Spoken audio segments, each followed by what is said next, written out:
Nii et 11. september läheneb kiiresti ja see on väga tundlik päev enamiku ameeriklaste, eriti New Yorgi elanike jaoks. Ja kui see päev läheneb ja New Yorgi Mom Donni jätkab New Yorgi islamiseerimist, teema muutub veelgi tundlikumaks, eriti nüüd, kui Mom Donni on keeldunud kuulamast 11. september ohvrite perekondi, kes on talle öelnud, et ta ei tuleks mälestusüritustele. Ja ta on ka otsustanud minna, sest mis oleks parem viis meenutada neile, kelle pereliikmed hukkusid 11. septembri rünnakutes, et New Yorgi islamiseerimine on kohal. Ja kui ma ütlen, et see on kohal, ma mõtlen, et see ongi kohal, see on tegelik videomaterjal New Yorgist ja pea meeles, et tavapärastes islami piirkondades ei minda tänavale palvetama. See on kultuuriline domineerimise märk, millega tuletatakse maailmale meelde, et islam on siin, et üle võtta. Ja need on nende enda sõnad, mitte minu sõnad. Neil ei ole mingit kavatsust taanduda, eriti mitte New Yorgis, kus nad näevad, et Mamdani on tõesti sõna otseses mõttes kõik, millest ta on unistanud kui Ameerika uus ajatolla, nagu teda kutsutakse. On põhjus, miks moslemid kogunevad avalikult palvetama ja blokeerivad meie kõnniteid sellistes kohtades nagu New York. See kõik on organiseeritud selleks, et islamit Ameerikas normaliseerida ja meid vallutada. Nii et New Yorgis on üle 500 mošee, aga nad tulevad tänavatele ja peavad avalikult palvetama. Nad teevad seda meelega. On selge, see on lihtsalt hullumeelne vaadata. Aga nad teevad seda selleks, et näidata oma üleolekut. Jah, täpselt sellepärast nad seda teevadki. Ja mida lähemale 11. september jõuab, seda vihasemaks muutuvad New Yorgi elanikud. Kuulake seda. Mumtaz terroriseerib taas New Yorgi elanikke. Ohvrite perekonnad on käskinud tal selle aasta 25. 11. septembri mälestustseremooniast eemale hoida. Ta keeldub kuulamast. Ma austan uhkusega peresid, ellujäänuid ja esmareageerijaid, keda see kohutav terrorirünnak igaveseks mõjutas, seistes nende kõrval. Aga nad ei taha teda sinna. Ja see on väga isiklik. On ilmne, et ta põhjustab neile taas traumat. Meie arvates näitaks Mandami kohalolek lugupidamatust meie pereliikmete suhtes, arvestades inimesi, keda ta toetab. Seega on ohvrite perekonnad algatanud petitsiooni, nõudes, et ta eemale jääks. Ta nimetas ametisse Ramzi Qassemi, New Yorgi linna peanõuniku, kes varem esindas Ahmed al-Darbit, kes mõisteti süüdi Al-Qaida tankeri pommitamise vandenõus. Ta on parim sõber Hassan Pikeriga, kes ütles, et tead, Ameerika väärib 11. septembrit. Nii et nimekiri jätkub ja jätkub. See mees on terrorist. Sa ei taha seda öelda, ma ütlen seda. Ta on terrorist, ta on džihadist, ta vihkab Ameerikat. Kui sa pole moslem, siis linnapea Mamdani ei hooli sinust. Siin on üks mõte, Mandami. Võta päev vabaks. Kuna sa oled ühel meelel džihadistidega ja sul on sõpru, kes õigustavad seda kohutavat päeva, 343 tuletõrjujat, peaaegu 3000 elu kaotatud. See ei ole võimalus end pildile sektida, see on nende elu. Vaata täispikka videot minu paremal. Ja inimesed ei ole selle üle õnnelikud. Siin võib üllatada, et mees, kes on otsustanud tuua islamiseerimise Ameerika südamesse, New Yorki, ei ole siin teretulnud. Aga New Yorgil on temast lihtsalt küllalt saanud. Asi pole ainult 11. septembri teemas ja tundetuses. Ja nagu me ütlesime, nende islamistide domineerimine, kes püüavad kogu maailmale tõestada, et nad on siin, et jääda, see puudutab kõike Mamdani kohta ja kõike, mida ta on teinud. Tõsiasi, et ta on valmis minema vastuollu soovidega ja sõna otseses mõttes tegema avalduse, öeldes, et ta seisab seal ja on koos nendega islamistliku sotsialistina, on lihtsalt vastik. Mitmed inimesed, kes on 11. septembri rünnakust ellu jäänud, kutsuvad teid üles mitte minema 11. septembri mälestusteenistustele. Ma tahaksin teada, mida te tunnete selle kohta, et nad püüavad teid eemale hoida. Ma austan uhkusega peresid, ellujäänuid ja esmareageerijaid, keda see kohutav terrorirünnak igaveseks mõjutas, seistes koos nendega. See on tõesti vastik. Sa ütled, et austad neid igavesti, kui nad ise ütlevad, et nad ei taha sind sinna. Sa lihtsalt otsustad, et see on õige asi, mida teha. Seda meest vilistatakse lõputult välja. Selle aasta 11. september mälestusüritusel kinnitame taas, et me ei unusta kunagi seda ränka päeva, mida tundsid kõik, kes nimetavad seda linna koduks ja ausalt öeldes kõik, kes nimetavad seda riiki koduks. See on jälk ja see on poliitika ning see on lihtsalt vastik. Ja pea meeles, Mamdani pole lihtsalt Mamdani, vaid sotsialist, kes hävitab New Yorki. Ta on keegi, kes esindab islami võimuhaaramist. Just seda, mille eest 11. september pidi kõigile meelde tuletama, et me ei lase sellel juhtuda.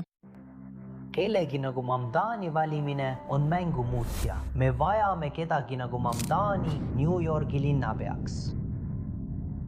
ja see on võit ummahle ja kui sa sellest aru ei saa, siis ausalt öeldes pead sa oma arusaama tsivilisatsiooni tugevusest uuesti läbi mõtlema. Igal ühel on oma roll täita. Muftidel on oma roll täita. Ja poliitikutel on oma roll täita. Ühe maailma suurima osariigi, Texase kuberner, see mees üritas meie projekti 8 korda sulgeda. Ta ebaõnnestus igal tasandil täielikult. Ja projekt liigub endiselt täiskiirusel edasi. Me kasutasime oma lobistide raha lobitöös. Sa pead selle reaalsusega tegelema. Meie suurim nõrkus on meie protsent selles riigis. Muide, see on mitte ainult selles riigis, vaid kogu läänemaailmas. Mashallah tabaraka Allah, protsendid tõusevad nii kõrgele, et see hirmutab neid. Rootsi 10% moslemeid. Oslo, Norra 10% moslemeid. Viin! Osmanite türklased proovisid 200 aastat. Nad ei suutnud midagi teha. Viin on 10% moslemeid. Mashallah tabaraka Allah. London 20%. See on meie kogukonna tugevus. Ja sa imestad, miks inimesed, kes kaotasid pereliikmeid islami terrorirünnakus, mis sõna otseses mõttes muutis New Yorgi maastiku igaveseks, ei ole rahul sellega, et linnapea Mamdani kohal viibib. Ja jälle ma arvan, et asi ei ole ainult islamiseerimises, kuigi see on suur osa sellest. Asi on linnas, mis 25 aastaga unustas, mille eest ta seisab, unustas, millesse ta usub.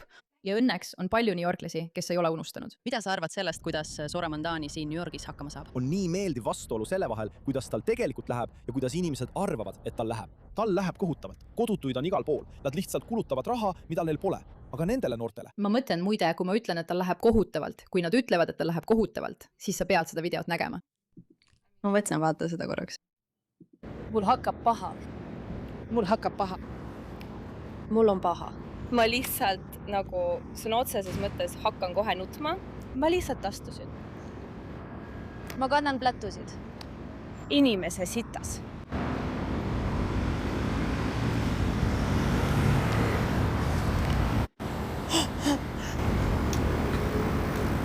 Abed.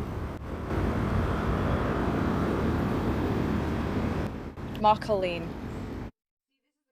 See ongi probleem. Ta ütleb, et kolib. Ja ta peakski kolima, sest ma usun, et New Yorgil pole enam tulevikku. Aga samal ajal, kui sa lihtsalt lahkud, siis sa lubad neil inimestel vallutada.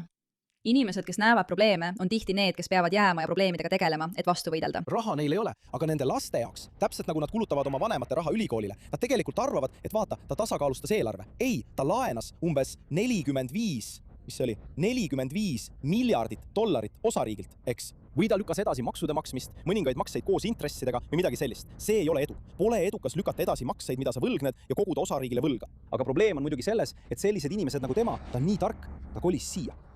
Ta kasutas ära liberaalseid idioote, kes muide ei ole need inimesed. Ja muide, ma arvan, et ainult umbes 10% linnast hääletas linnapea valimisteleks. Inimesed, kes linnale raha toovad, ei hääleta tema poolt. Need on suvalised kaotajad, need on liberaalsed valged naised, need on üliõpilased, need on moslemid. Nad hääletasid tema poolt. Ja nüüd võttis ta selle asja, mille ehitasid rikkad, mille ehitasid edukad ja ta tühjendab seda varadest. Ja see pole ainult rahaliselt. Ta võttis linna, mille viimase 25 aasta jooksul ehitasid üles ellu jäänud ja inimesed, kes kaotasid 11. septembril oma lähedased. Ja ta sülitab ka nende peale. Tal pole õigust sellest loobuda. Tal pole kunagi olnud õigust seda hävitada, aga nüüd on see tema käes. Neile, kes tahavad väga lihtsat ja arusaadavat selgitust selle kohta, mida Zohran Mamdani riigiga tegi, siin see on. Niisiis, riigil oli eelarveauk. Riik andis lisaraha ja loa lükata osa neist pensionimaksetest, mida ta võlgnes kaugemasse tulevikku. Ja kuna nad lükkasid kõik need maksed tulevikku, tähendas see tehniliselt, et eelarve oli tasakaalus. Aga mida nad teile ei ütle, on see, et neid makseid tulevikku lükates maksavad nad järgmise 10 jooksul umbes 8 miljardit dollarit rohkem. See on sõna otseses mõttes sotsialism ja pole ime, et neid inimesi nüüd välja vilistatakse. Minu isa hoor! Seda sa oled, Diana! Minu isa hoor! Pole vahet, mis sa oled! Pole vahet, mis sa oled, Diana! Sa oled minu isa hoor! Lihtsalt pea seda meeles! Selgub, et New Yorgi elanikud ei ole selle üle eriti õnnelikud ja siin on palju, mille nimel võidelda, kutid. On palju, mille nimel võidelda.